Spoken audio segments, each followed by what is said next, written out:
On poursuit nos rencontres sous le thème de la politique. On est avec le nouveau député de Chicoutimi-Le-Fjord, M. Denis Lemieux, du Parti libéral du Canada, bien sûr. M. Lemieux, bienvenue à l'émission. Ça va bien? Merci, ça va très bien, et vous? Ça va très bien. Félicitations. On est à peine à la sortie des résultats. On a su ça la semaine dernière.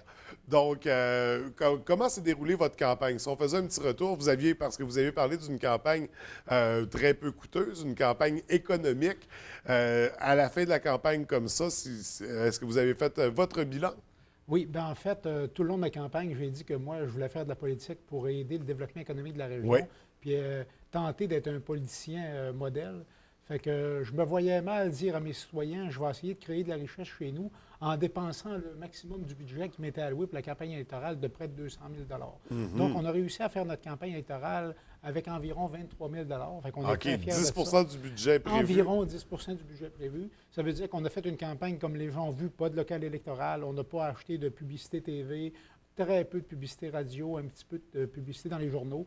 On a plutôt misé, nous autres, sur une campagne d'idées puis sur une campagne de bénévoles. J'avais réussi à réunir une grande équipe de bénévoles, ce qui est rendu difficile en 2015. Avoir du bénévolat en politique en 2015, c'est rendu difficile. Mais nous autres, avec notre travail de terrain, de longue haleine, on a réussi à convaincre les personnes une par une. Puis je pense que le résultat qu'on a obtenu, bien, il rayonne sur nos près de 350 bénévoles qu'on avait dans toute la circonscription. Dans toute la circonscription, puis dans l'ensemble du Canada aussi, je présume. Exactement. Parce qu'à la surprise de certains, puis à la satisfaction d'autres, le résultat du 19 octobre dernier, donc un Canada très, très libéral. Oui. Et c'est à l'avantage justement d'être avec le gouvernement, d'être avec le parti qui gouverne. Qu'est-ce que ça peut nous octroyer comme avantage pour la région, pour la circonscription? Bien, moi, comme je l'ai dit, je n'ai pas d'expérience en politique. C'est ma première expérience. Mais ce que je comprends, c'est qu'avoir accès aux décideurs de façon facile, j'imagine que ça peut aider à régler des situations. Quoique moi, je continue à persister et à dire que ce qui compte dans la vie, c'est pas la position où on est assis autour de la table, mais la qualité de l'idée qu'on défend puis l'énergie qu'on met pour défendre notre idée. Fait que moi, je n'ai pas vraiment envie de me laisser distraire parce que le monde appelle le pouvoir. Moi, je veux surtout travailler à bien comprendre les besoins de ma population, aller chercher les bonnes idées, après ça, les défendre bec et ongle. Puis moi, je pense qu'avec ça, on va réussir à faire des grandes choses pour la région. Parce que je l'ai dit tout le long de la campagne, on est dans une région de champions, puis à matin, il faut faire rayonner ça. Parce que c'est pas normal qu'on ait le plus haut taux de chômage au Canada maintenant dans la circonscription de Chicoutimi-Le-Fjord, alors que moi, je connais des entrepreneurs, des hommes et des femmes extraordinaires. Je prends l'exemple de Pierre Lavoie, qui est un ambassadeur, on va le dire, presque devenu mondial. Bien, des exemples de même, on en a au Saguenay, mais ce qu'on fait, c'est qu'au lieu de parler de ces choses-là, on parle de la misère, on parle des malheurs de certains. Bien, moi, c'est pas de ça que j'ai envie d'entendre parler. J'ai envie d'entendre parler de nos champions. Puis vous allez souvent m'entendre parler dans mon mandat des champions, des hommes et des femmes qui ont réussi, parce que je veux donner le goût à nos jeunes de réussir ici. Parce que tout le long de ma campagne, je vais marteler que le rêve saguenéen, ça existe. Oui. Fait que moi, je veux le démontrer que ça existe. Donc, c'est ce qu'on verra pour le prochain mandat. Oui. On a parlé de Pierre Lavoie. On y reviendra aussi un peu plus tard dans l'entrevue parce qu'on a confirmé un projet avec lui, une collaboration. Mais d'abord, pour en revenir au parti, donc, on se doute que vous aurez certainement un rôle important à jouer pour la région. Pour le prochain mandat, vous faisiez partie de l'équipe économique pendant la campagne, l'équipe économique du Parti libéral. Est-ce qu'il faut s'attendre à avoir un rôle au niveau de l'économie aussi pour les 4 prochaines années? Comme vous le savez, ça va appartenir à M. Trudeau de décider ça. Mais il y a une chose qui est sûre, c'est que dans les 3 derniers mois, j'ai côtoyé près d'une trentaine de candidats à la grandeur du Canada qui avaient toutes des affinités économiques. Oui. Puis il y en a plusieurs dans ces candidats-là qui ont été choisis par la population. Donc, c'est sûr que j'ai des relations très près de ces gens-là. Puis il y en a sûrement 2 ou 3 là-dedans qui vont enterrer au Conseil des ministres. Donc, c'est sûr que je vais garder des relations très près de ces gens-là. Puis ils connaissent ma volonté. Ils savent que je viens d'une région qui est en difficulté économique, puis ils connaissent ma motivation. Puis c'est sûr que ces gens-là vont avoir une oreille pour moi, là. Donc, on surveillera ça de très près, Oui. certainement. Dès le lendemain de l'élection, vous étiez déjà prêt à passer à l'action. Il y a eu des rencontres, des collaborations qui se sont confirmées. On pense entre autres à l'organisme Logement Trade. Oui. Vous avez rencontré la responsable pour confirmer un appui, un soutien. De quoi il s'agit exactement? Bien, en fait, je pense que tout le monde connaisse Mme Côté. Mme Oui. Côté, c'est une femme extraordinaire. Puis moi, durant ma campagne, je l'ai rencontrée à 2 reprises parce que elle sait de quel milieu je viens. Moi, je l'ai dit publiquement que je suis quelqu'un qui vient d'un milieu défavorisé. Donc, c'est sûr que c'est même pas de la politique, c'est une question de cœur. Moi, j'aime ces gens-là, je suis près d'eux. Puis c'est sûr que le problème avec les démunis, c'est qu'il y a beaucoup de préjugés. Tu sais, quelqu'un qui est malade, quelqu'un qui a un problème, c'est assez facile d'avoir une sympathie. Mais une sympathie pour quelqu'un qui est démuni, il y a beaucoup de préjugés. Tu sais, les gens disent, ah, ben, il est démuni, il y a rien qu'à faire plus d'efforts, il y a rien.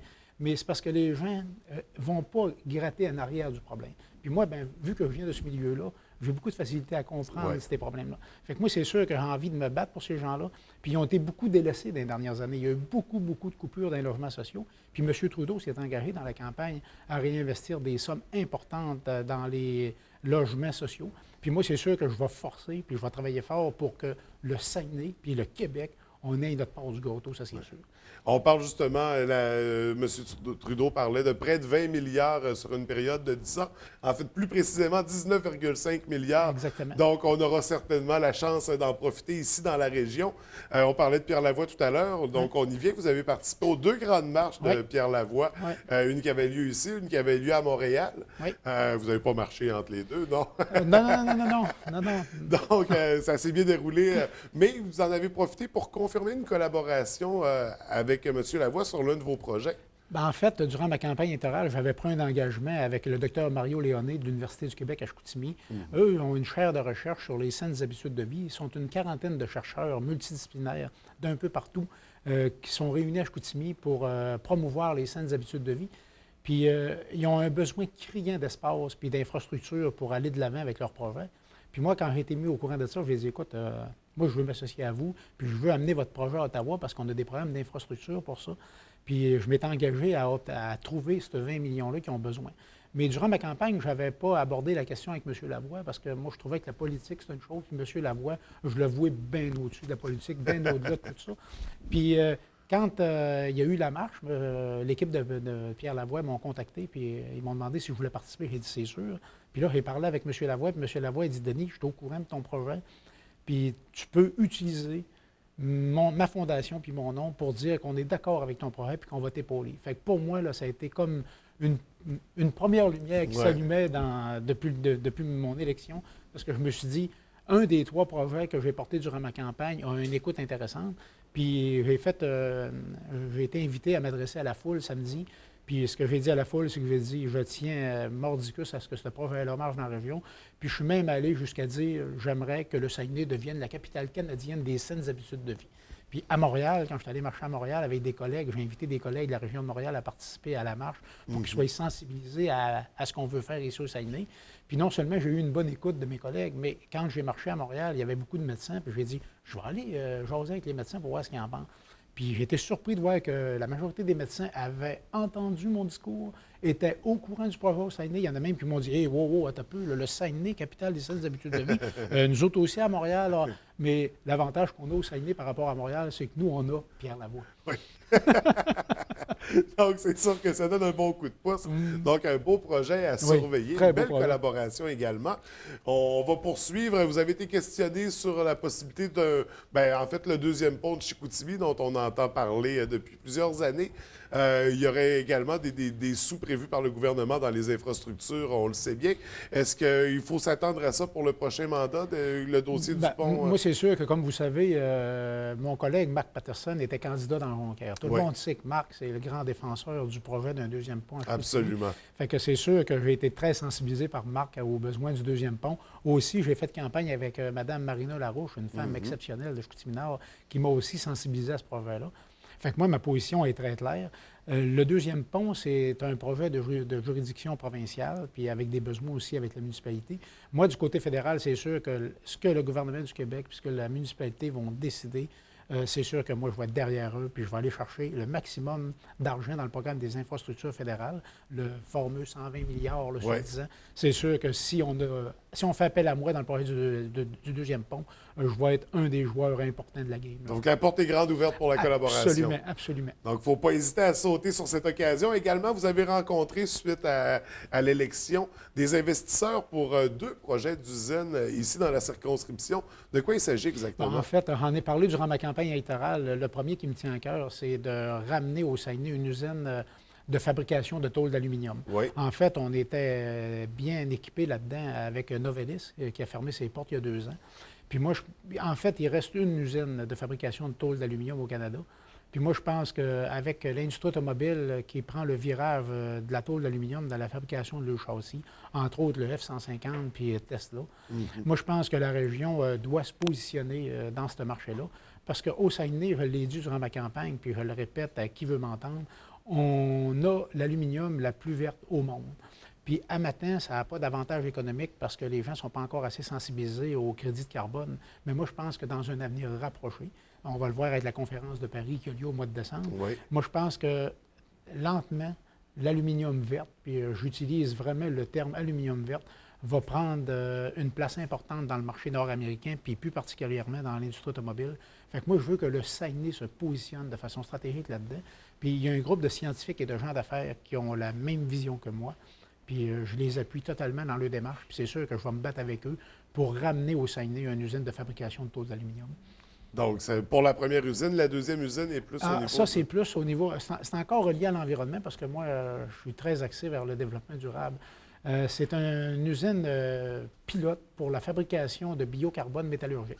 Ça, en fait, c'est assez simple à expliquer. C'est qu'on prend des résidus forestiers qui n'ont pas d'application commerciale, puis on transforme ça pour faire... on va chercher le carbone qu'il y a dans le bois, le carbone naturel, puis on le concentre à des pourcentages d'environ 80 à des densités assez élevées pour être utilisé en métallurgie. Donc, on remplace finalement la houille ou le coke pétrolier par ce carbone biologique-là. Fait que là, on s'inscrit dans un cycle neutre de carbone. Fait qu'en plus d'être vraiment un avantage incroyable pour l'environnement, ça redynamise, ça va redynamiser le secteur forestier en créant des centaines d'emplois. Puis Dieu sait que dans le secteur forestier, depuis des années, le milieu est délaissé. Puis moi, ça m'attriste parce qu'à l'international, on nous fait une réputation de gens qui ne prennent pas soin de la forêt, alors que moi, j'ai passé ma carrière à travailler avec les forestiers.